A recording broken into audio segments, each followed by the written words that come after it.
So, we want to welcome you all to the Bridge Talk Show. And we're just going to start. A lot of folks have been asking and are curious to know how we met. So, maybe you want to go first, or your version or my version?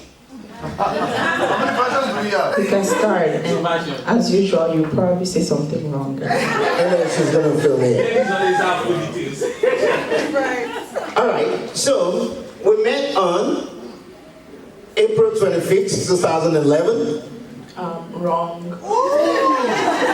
All right, what day did we meet? It was April 15. Okay, she got it. I was off by 10 days. All right, so we met on April 15th, 2011 at a young adults meeting in Strong Tower Parish in Minneapolis. And that's why Young Adults Ministry has such a beautiful place in my heart, a forever place in my heart anyway, because I met my wife over there. So this pastor came to church, was a guest pastor, started talking about how, like, a lot of churches give, like, low or zero priority to the young adult ministry, and how really the young adult ministry should truly be prioritized because, you know, young adults, we are the heartbeat of the church. And so he called for the startup of a new young adults ministry. And then my wife was sitting right behind me, and God deliberately placed her right behind me because, as you all can tell, I have really bad eyesight. So because she was sitting right behind me, all I had to do was just look right behind me to see her. So anyways, that was how we met. We started going around the room introducing ourselves, and I introduced myself. I just relocated at the time to Minneapolis. So I got up and like, hello everybody, my name is Ayo, but everybody calls me Mr. Awesome. And she was like, uh-oh. Anyways, I was like, who calls themselves Mr. Awesome? That's like, I mean, so raz. But anyways, yeah, so that was how we met, and then right after that, the new young adult ministry started like a some kind of worship night, and I and my wife got to serve at that worship night. We were both serving chicken, and I'm like, this girl, she's been running away from me all this while, and I was actually running away. You know, like, I'm not really interested in Mr. Awesome, I have to say. But yeah, anyway, so from there on we started talking, and then we went on our first outing on... I don't remember the date, sorry. 1-0. We started, then we went on our first outing on May 29, 2011. Yeah. Well, actually, let me correct myself. We didn't first meet April 15, 2011. April 15 was when we actually had our first conversation. So what he just detailed, the young adult thing, him calling himself Mr. Awesome, that actually happened in March. And he was sitting in front of me and he's like, oh, I studied economics because I was in college at the time. And I was like, that's what I'm studying. And he's like, oh yeah, me too. I'm like, okay. And it's like it's medicine, you know? So like, wow, what a shame. I'm sure that a lot of you just insulted, like, I don't know, several business students in the room. But it's okay. I mean, I studied it too, so, you know. But, so we talked and, I mean, we didn't talk, but I was just like, yeah, whatever, you know, okay. And then I noticed that every time in church, you know, he would say my name or be like, yeah, Nifemi, and I'm like, this is how they start. So like when I see him coming from one end, I'm literally like just going towards the other side because I wasn't interested in the relationship at that time in my life. But as God would have it, April 15, you know, we were both serving and he literally cornered me. Like there was like one door in the front and I couldn't run away. And so, you know, we had to talk and I got to know him. I had seen some things before then. I saw him worshiping in church. I was impressed. Maybe, you know, this guy, you know, there's not many people who will kneel down during service and raise up their hands in worship. You know, for guys, they always want to, my swag might be checking me out, you know. So that impressed me. But, tip number one, guys, stop worshiping with reckless abandon. So I mean, but I didn't think anything of it. But then we started talking, and I realized, well, okay, maybe there's more to this guy than economics. I didn't even know his name. I didn't know his name, and he knew my name, so I felt like, how would I ask him more? After we've had such a great conversation, how am I going to ask this guy for his name? And I felt embarrassed, so I just said, well, I'll find his name out one way or another. So I saved his name as Economics Church on my phone. So, but yeah, we literally just started out as friends. There wasn't like it wasn't, even us talking, I think what I found refreshing was the fact that he didn't come at me with I want to get to know you better, so I want to be in a relationship, I like you kind of thing. And maybe he claims he didn't, he was just trying to be friendly the way he is with everyone. But for me, we just had conversations. I found that I could just be myself around him and just tell him things I probably would never tell anyone, and I'd be like, why am I even telling you this? How long have we been talking? And so, anyways, the rest is history, Sha. Yes. Your Lord Jesus. See how you put All right, so one of the questions that a lot of folks are really wanting to get to know is, while in a godly dating relationship, what kind of boundaries, well, first off, should we set boundaries? And what kind of boundaries do we set while in the context of a godly dating relationship? Well, I definitely think you should set boundaries, but I really want to focus on the when you should set those boundaries. So I can only speak from personal experience, really. For me, it was more on, I had a relationship with God, and because of my relationship with God, I knew there were certain things I wasn't going to do. I wasn't going to have sex before marriage. And I let any guy who walked up to me and talk, literally, if you start talking about conversation, I kind of listen in your conversation for the things you say. I'm not a believer I'm a believer in letting guys shoot their shot. I hear what you have to say, but when I see that conversations are going a certain way, I let you know.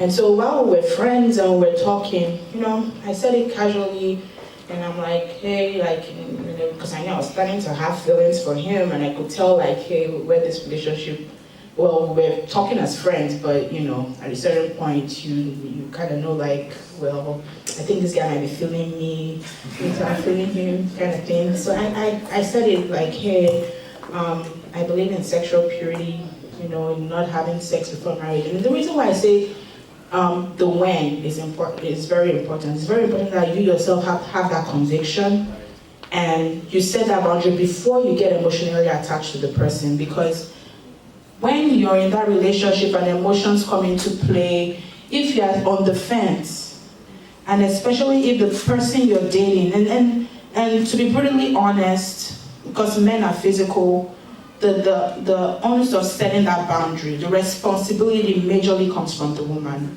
because they are more physical and they can easily be moved by that, but the woman, the responsibility falls on you. So if you don't set that boundary before you get into the relationship and you're not convicted about it, when you get into it, when there's a moment of weakness, and it will happen no matter how tongue speaking, demon binding, heavenly bound you are, no matter how spiritually strong you are. A lot of people say, oh, me, it can never, I used to be one of those people. Me, it can never happen to me, virgin lips till I marry.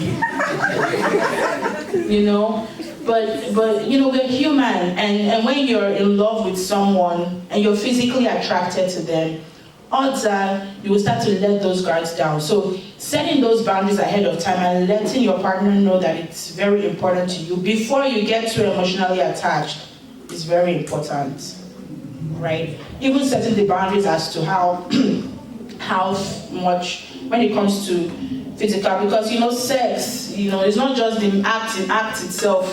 There are other things that can happen.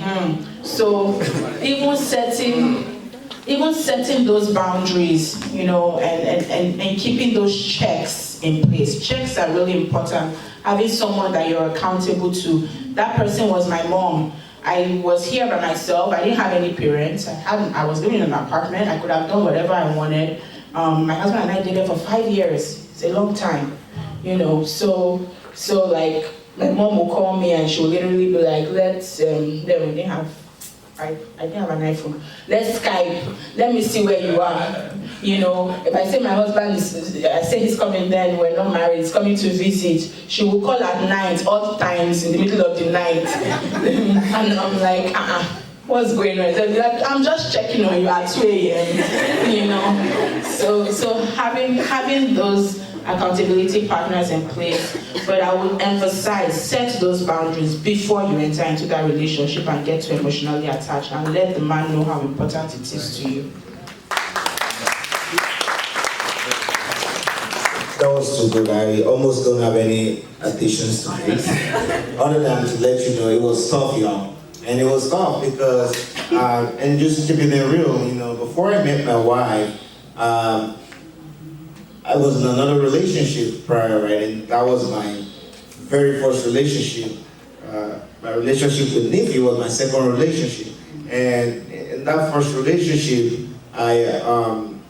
it was when I actually had sex. I had sex, you know, we had sex, we kissed, we went the whole yard. And so like meeting my wife, when the very first things that she did when we met was like set those boundaries, kind of like, oh wait, you're different with an exclamation mark, and you'll let me know like, okay, these are your values. When you set boundaries, you're basically communicating your values to this person. Sometimes we feel like when we set boundaries, sometimes we feel like, okay, maybe that's you. Your standards are too high. Yeah, you feel like maybe your standards are too high, or we feel some kind of way about it, even as Christians. But you know what Niffy said is extremely important, to actually set that tone from the get-go, because what you value, you guard. Even from the context of, hey, what does dating?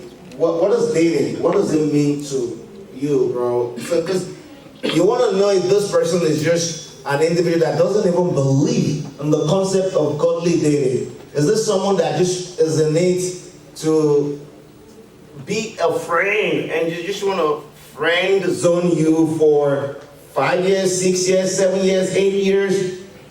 Stop it, bro. Your name is not the Lord of the Rings. You want to, from the very get-go, you want to set the tone and ask, hey, bro, what's the game plan? Why are we in this relationship? And that's setting boundary around your emotions, basically. That's you and setting those boundaries from the get-go. Because godly dating, from a godly perspective, is dating with a purpose and dating with clear intentions from the get-go. So from the get-go, one of the things my wife did, apart from like establishing our stance on like sexual purity, was like, hey, why are we in this relationship? Or if we're gonna get into a relationship, what is this gonna lead to? Okay, and when, I mean, like, do you have a clear timeline? You know, what's your purpose? What's your purpose for this relationship? Because otherwise, before you know it, you're 4 years, 5 years, 6 years, and this person has wasted like 6 years of your lifetime, and you know. So I think it's really important to like set those clear boundaries from the get-go, even around like a definition, like what's the purpose of the relationship, and of course communicate your values clearly, like she talked about. You know, I think that's really important. Yeah, and you'll be amazed if you talk to a guy. I actually had another guy, you know, I mentioned that to him to kind of get to me. So I know if I get you, I want to have sex with you. I'm like, oh, okay. Bye. Bye. Thank you. Bye, Felicia. So, yeah, so it's just important that you... And I actually told my husband, you know, I'm like, hey, let me tell you something. If it should even mistakenly happen, I will hate you. I will never want to see you again. Okay, I was a little bit dramatic. Yeah, she was really dramatic about it. All right. So another question that a lot of folks want to know about is, while you are dealing with marriage in view, I like this question, and I happen to fall in sin or fornication with the one, does that mean that he or she is not the one for me? I love it. Okay, so I did mention the whole virgin is before marriage. Yeah, that didn't happen. We kissed. And yes, we did. And you know, that was the first time I never kissed a guy because I was really. You want to tell them what happened? Last year, I know. Some people want to know, man. Can you imagine? Let us know. Did you call me when you were having your first kiss? Is that me? Can you imagine? Let us know. All right, come back next Sunday. We might share it with you next Sunday. No, but I felt really guilty, and I wish to say that the guilt made me say, and I'm not saying like kissing before marriage is bad or anything, you know. It's a matter of your personal convictions and your own relationship with God. And there's a part of the Bible, I'm just going to paraphrase, that talks about, you know, not going against your own conscience, because then it's actually now being considered sin where you are concerned. So part of the things I thought about, because I wish to say that was the end, I would not kiss again, but it happened many more times, and you know, thank God, you know, we were able to endure to the end. But you know, with regards to, you know, not having sex before marriage, but I remember going to God and saying, you know, I thought I'll be married in Daddy Jew, God.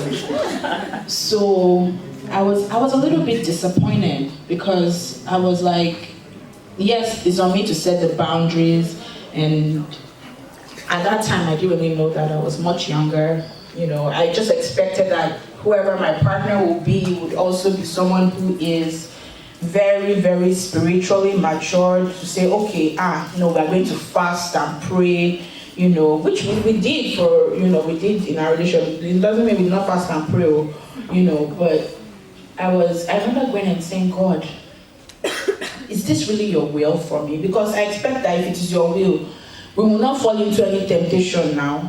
There should be no sin. There should be no sin. No, honestly, at that point, that's how I felt. Because I never really, let me say, my husband was my first relationship. I hadn't been in a relationship because I was of the opinion that whoever I date is someone that I want to get married to. So I screen guys. I hear what you have to say, but I just laugh with this man. You're not my husband. And that's the end, you know? And so, like, God pointed something out to me in the scripture during all the times when I was pondering, and it was regards to Adam and Eve. You see, Eve came out of the rib of Adam. You know, this is the bone of my bone, the flesh of my flesh. She said all of that in the book of Genesis. And you know, Eve was the first person that, you know, the serpent tempted, and then she fell, and then took Adam down with her, essentially. But that didn't change the fact that she was still the bone of his bones and the flesh of his flesh. And yes, you know, they made that fall and they left the presence of God. But you know, it doesn't mean that the fact that their children, Abel knew what was right to do. They still had a relationship with God after that. They still, you know, at least tried to go back to God after that. But they had just lost something that could never be regained. So that kind of hit home for me that, you know, just because we just have to find our way into going back into God's presence, you know. And I had a conversation with him about it, and, you know, I kind of like asked God for forgiveness. My mom knew. I mean, it wasn't like I didn't have sex, but I just felt convicted in my spirit about what was going on. And so my answer to that is no. Because you fall, it just means you're human. And you can go back to God. But now, what I want to say at the same time is, the same God who chose Saul also rejected Saul and chose David. And why do I say that? So if you're in a relationship, you both fall and one person doesn't seem to want to repent, and that person keeps leading you and leading you and leading you more into sin. And let's say you heard God clearly before you entered into this relationship that this is the one for you. If that person keeps taking you out of the will of God because it is not God's will for you to commit fornication, and when I say fornication, I don't even really mean that was another thing that the Holy Spirit taught me while we were dating. I don't even mean the act itself. If you even get to a place where you're lusting,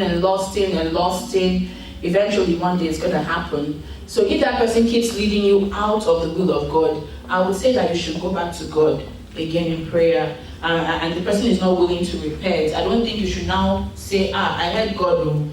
So no matter what happens, even though, we keep sinning, I keep falling, this person keeps dragging me down. Every time I go, the person says, oh, why are we going to church? The person just keeps going downhill. I would say you should go back to God again because, like I said, God chose Saul and rejected Saul, and then he chose David. So that's kind of like my response to that. Sorry, it was very long.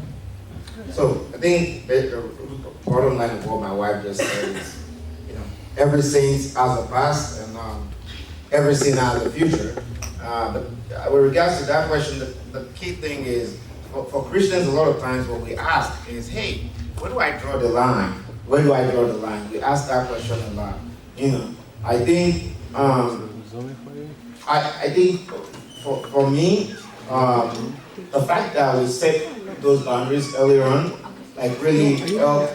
really helped me a ton, right? Because it was hard, y'all. It was really hard. There were times when I was like, okay, let's just, forget all of this virginity stuff. Just keeping it real. Yeah, it was really There were times when that happened. But because I had set that boundary and he bought into it, he was like, no, we are enduring to the end, no matter what. In those moments where I was weak, he was able to strengthen me. So it's so important. Maybe the guy at the beginning might be skeptical, but it's very important that you both agree on it. Be on the same before you move further in that relationship. If not, you would most likely fall. Yeah. So yeah, what she said was key. There were times when she was weak, and I had to be strong for both of us. And there was time when I was weak, and I'm like, why are you not weak? So we can make the home run together. But no, I'm just being real.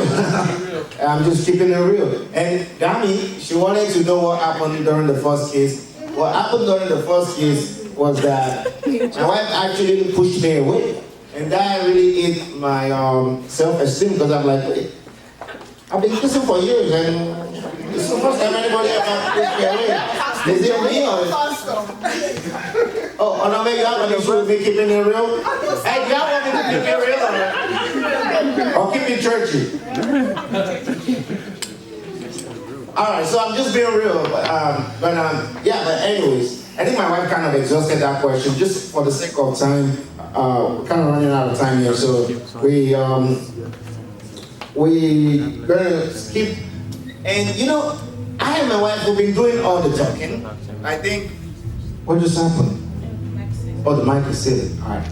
So I think we've been doing all the talking. I think we want to hear from you too. And I hope everyone has been taking time out to go to slido.io to use the hashtag the bridge to put up your responses for what you would potentially look for in a future spouse. So I think we'd like to make this a bit more interactive, and we need a volunteer, actually 2 volunteers. What do you think? 2 volunteers, right? A guy and a lady who's gonna come up here and just tell us what are some qualities from your perspective that you'd look for in the potential the one. Do we have a mic? So, can we have some volunteers? I mean, we've been doing all the talking. It's just going to be a quick one. Just come up here maybe for 1 minute or 2 minutes and just kind of talk through it. Do we have a volunteer? A guy or we have a lady? Oh, celebrate Rebecca! Woo! Come on, Rebecca, Mr. Baker.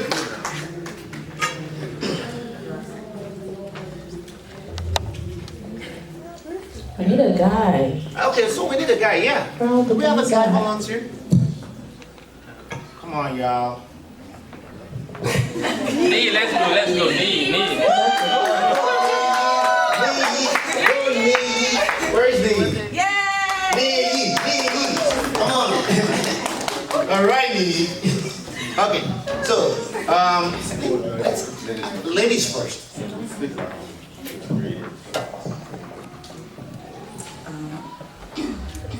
My voice is bad. My name is Rebecca. Hey, Rebecca. So in a potential husband, Yes. I'm praying for a man with understanding, because like over the years I've been talking to Matt, and I came across one recently that whenever I say something, he takes it too deep, and I'm not that deep. I'm superficial. Like I'm complicated, but I'm very superficial. Like I tell you what I want. So like if I tell you that I'm tired, and you think I'm tired of you. You gotta cut it. That's not that serious. So a man with understanding. I serve in the house of the Lord, and I'm constantly waiting out to church, like for meeting or to clean up or to do something.